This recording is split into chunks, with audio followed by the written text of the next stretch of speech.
Hola chicos, buenos días. En el marco de este seminario virtual dirigido a los doctorandos de la Facultad de Letras de Rabat, esta breve intervención versa sobre un tema preciso que tiene como propósito ofrecer una serie de orientaciones de orden teórico y práctico que son básicas para llevar a buen término las distintas actividades relacionadas con los trabajos de investigación científica. Ya se sabe que la investigación científica consiste en el discurrir de una actividad o una serie de actividades que permiten alcanzar un conocimiento que pueda catalogarse como válido y fiable. Es un proceso de indagación sistemática y autocrítica basada en la curiosidad y en el deseo de comprender una determinada realidad. Podemos empezar preguntándonos ¿qué es investigar? En el sentido común, pues significa buscar datos e informaciones sobre un asunto determinado. En un sentido específico, es decir, en el sentido que nos más importa, corresponde a una actividad que pretende contestar a una pregunta o a una serie de preguntas relacionadas con una determinada área, con un determinado objeto de estudio, con un tema, pero vehiculando, claro, una metodología apropiada para construir de forma metódica un conocimiento. Saltan a la vista en esta definición tres palabras clave. En el fondo son conceptos y que son los siguientes: datos, informaciones y conocimiento, a los cuales podemos añadir otro concepto que es el de sabiduría. Es decir, que se trata de elementos y en realidad son 4 fases fundamentales en todo trabajo de investigación. Pero hay que diferenciar entre estos conceptos y hay que saber que precisamente se trata de toda una cadena en que hay toda una relación dialéctica. En el fondo se pasa del dato a la información y de la información se pasa al conocimiento y el conocimiento desemboca, claro, en lo que es la sabiduría. El conocimiento se determina gracias a la relación que se establece entre el sujeto y el objeto, es decir, entre el investigador y el objeto de investigación. El conocimiento se construye, mientras que la información se transmite. En este marco, hablando por ejemplo de la información, podemos distinguir entre dos tipos de informaciones. Las hay que son, según la terminología de Mayriat, una información útil, es decir, la que sería útil precisamente para desarrollar nuestro trabajo científico o trabajo de investigación. La información útil, según Mayriat, va vinculada al uso que se hace de ella y no a su naturaleza. Es decir, su utilidad radica en la posibilidad de que se ofrece para apoyar y construir un conocimiento relacionado con el objeto de la investigación. Y como hay información útil, entonces hay otras informaciones que hay que evitar para no caer precisamente en la trampa de presentar un trabajo que hace alarde de los conocimientos o de las informaciones. Porque como hay información, hay desinformación y hay también sobreinformación. Entonces hay que utilizar solo las informaciones que son útiles. Existe información cuando se pone un cierto orden en los datos con el fin de darles un sentido. Por eso cuando una información es metabolizada por el investigador que la entiende y la incorpora a lo que ya sabe o a lo que ya se sabe o se conoce teniéndola disponible para su uso, se convierte al final en conocimiento. La información podría definirse como el cúmulo de datos estructurados y el conocimiento como información pero con significado. Es decir, hay que buscar siempre el significado de la información en una coyuntura, en una serie de relaciones e interrelaciones mediante un análisis y mediante la práctica precisamente de lo que es un método, o sea, lo que veremos más adelante. Se concluye que el conocimiento requiere e involucra procesos mentales complejos y de negociación de significados, mientras que los datos, por ejemplo, se deben rastrear, recopilar y contextualizar para llegar a obtener verdaderas informaciones útiles. Las informaciones, por su parte, se categorizan, se calculan, se condensan, se organizan, se acomodan y a veces se corrigen para llegar a construir un determinado conocimiento. El conocimiento presentado en una investigación se orienta generalmente hacia la eficacia, hacia las decisiones, estableciendo conexiones con los saberes ya divulgados en la comunidad científica por ser fiables y averiguados. De ahí en toda investigación ha de basarse en una tesis que se problematiza, se analiza, se comprueba mediante la resolución de una serie de problemas, o sea, una problemática con un claro propósito de llegar a presentar un valor añadido, una aportación original y no la repetición de lo que ya se sabe. De ahí, para llegar precisamente a esta finalidad, se necesita aplicar una metodología. ¿Pero qué es una metodología? Pues no hay una sola metodología, hay muchas. Depende precisamente del paradigma, de los patrones por los cuales se opta para elaborar ese trabajo de investigación. Entonces, la metodología depende precisamente del enfoque de la investigación, de su finalidad, de su alcance, de su método y de sus procedimientos. Por ejemplo, desde el punto de vista de la finalidad de la investigación, podemos distinguir entre lo que es una finalidad básica pura y otra que es aplicada o estratégica. La investigación básica tiene como objeto o objetivo generar un conocimiento útil para el área científica sin que ofrezca necesariamente una aplicación práctica. Es un modelo muy utilizado en los ámbitos académicos tradicionales. También conocida como investigación pura, la investigación básica aplica el conocimiento por el conocimiento. Se hace para enriquecer lo que ya se sabe sobre un determinado tema sin ningún otro propósito. Se trata de una metodología de trabajo que intenta contestar a dos preguntas esenciales para la comunidad científica en general. ¿Para qué sirve la investigación? ¿Y por qué determinados fenómenos se presentan de tal o cual modo? La investigación aplicada busca generar conocimientos para la aplicación práctica y dirigida a la solución de problemas que contengan objetivos previamente definidos. También se relaciona con la básica por el hecho de que a menudo determina un uso práctico para los descubrimientos hechos por las investigaciones puras, involucrando también conocimientos disponibles de diversas fuentes, buscando una utilidad económica, por ejemplo, social, cultural, política, o sea, enlazando la investigación con el contexto o con el entorno propio de la investigación. Desde el punto de vista del alcance, podemos decir precisamente o distinguir entre metodología descriptiva, exploratoria, explicativa y correlacional. Y por lo tanto también podemos hablar de tipos de investigación, una investigación descriptiva, otra exploratoria, otra explicativa y finalmente correlacional. La investigación exploratoria, por ejemplo, establece criterios, métodos y técnicas para la elaboración de una encuesta y tiene por objeto ofrecer información sobre el objeto de investigación.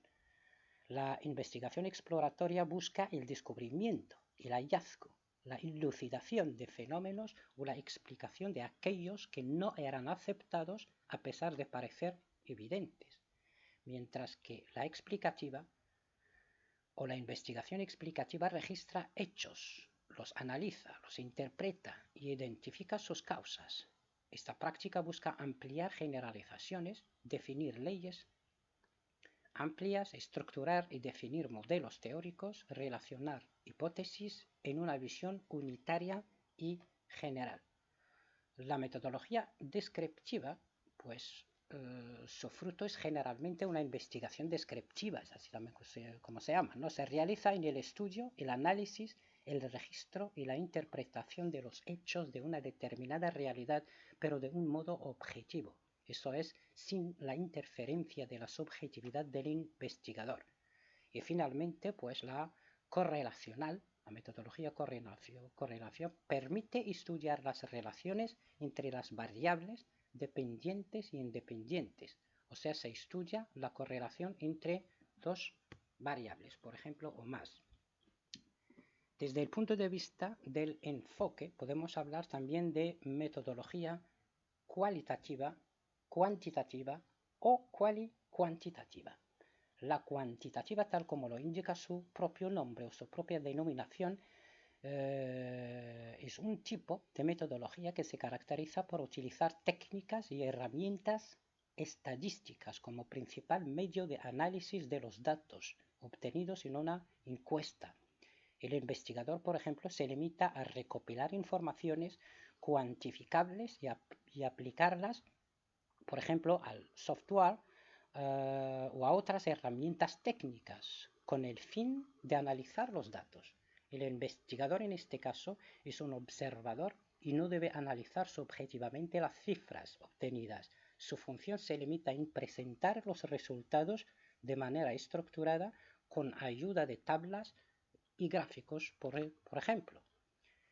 En lo que se refiere a la cuantitativa, es decir, la metodología cuantitativa, también como lo indica su propio apelativo, se caracteriza por atribuir interpretaciones de naturaleza subjetiva.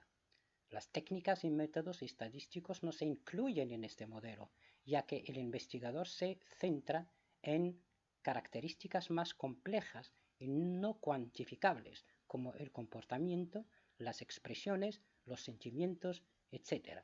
En este caso, los medios para obtener los datos son menos rígidos y objetivos. Los cuestionarios, por ejemplo, pueden tener espacios para respuestas subjetivas, flexibles y múltiples interpretaciones. Esta metodología es común en los cursos o en los trabajos de investigación en el área de humanidades, principalmente durante la graduación.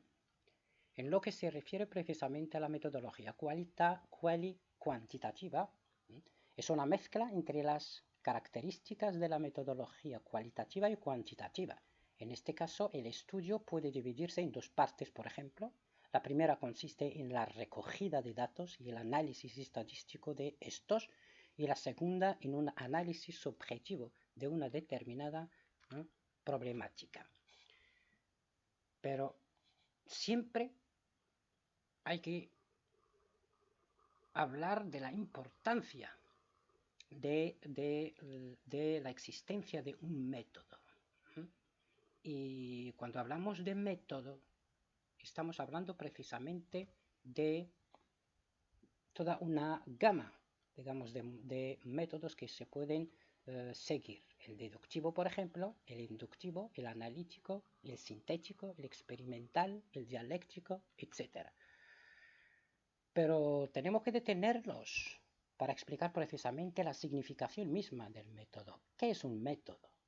Un método generalmente pues, es la vía seguida o aplicada en las ciencias para llegar a un determinado objetivo y supone el paso por varias etapas que son susceptibles de dar una respuesta a un problema, construyendo un nuevo conocimiento. El método que es, entonces, es un camino que lleva hacia un fin. Esta es la significación misma que tiene la palabra método, métodos, un camino que lleva a un determinado fin, a un determinado propósito. Pero también es una forma de construcción del conocimiento. Y como hay toda una gama de métodos, entonces vamos a ver, por ejemplo, algunos como el método deductivo, que consiste en partir de lo general para llegar a lo particular. O sea, es un método que nos permite partir de principios considerados como verdaderos e indiscutibles para delimitar lo particular.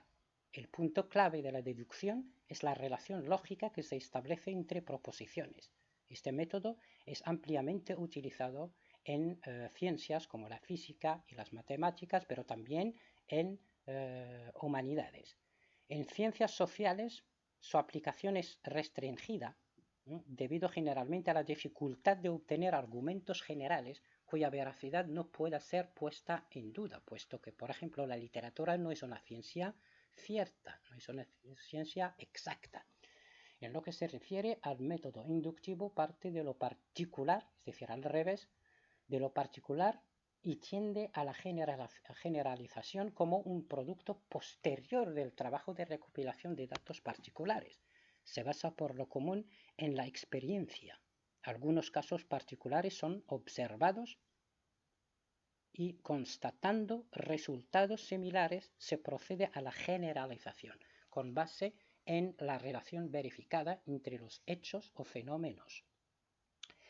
Enfatizan que, podemos enfatizar que inducción es un proceso mental por medio del cual, partiendo de datos particulares suficientemente comprobados, podemos inferir una verdad general universal, no contenida en las partes examinadas. En lo que se refiere al método dialéctico, pues es un método que viene generalmente del área filosófica, de ahí la palabra dialéctica, ¿no? Y se basa precisamente en 3 fases. O sea, se pasa de una tesis a una antítesis y luego a una síntesis. La tesis es una afirmación o situación inicialmente dada. La antítesis es una oposición a esta tesis y del conflicto entre las dos, es decir, entre la tesis y la antítesis, surge la síntesis, que se impone como una nueva situación que por su parte se yerga como una nueva tesis y por lo tanto como es tesis es susceptible de confrontarse a una nueva antítesis, haciendo del método dialéctico un proceso de razonamiento científico infinito. Podemos concluir entonces que la investigación construye un procedimiento reflexivo, sistemático, controlado y crítico con la finalidad de descubrir o interpretar hechos, fenómenos, relaciones o leyes de un determinado ámbito de la realidad, es decir, las relacionadas con el tema de estudio, el objeto de estudio. Esto significa que se trata de todo un proceso complejo que impone el paso por diversas fases y por el recurso a distintas estrategias metódicas. La investigación científica se puede definir entonces como un proceso sistemático, organizado, racional, pero inacabado, que busca descubrir e interpretar una determinada realidad sobre el objeto de estudio. Supone, pues, un procedimiento que vehicula una metodología propia para construir unos conocimientos basándose en un método científico determinado. Y por lo tanto, finalmente debe suponer el uso del método más apropiado, debe suponer un aporte, una aportación, un valor añadido para la comunidad científica y finalmente unos resultados originales sin desvíos ni distorsiones. Y así pues acabamos esta intervención y hasta luego.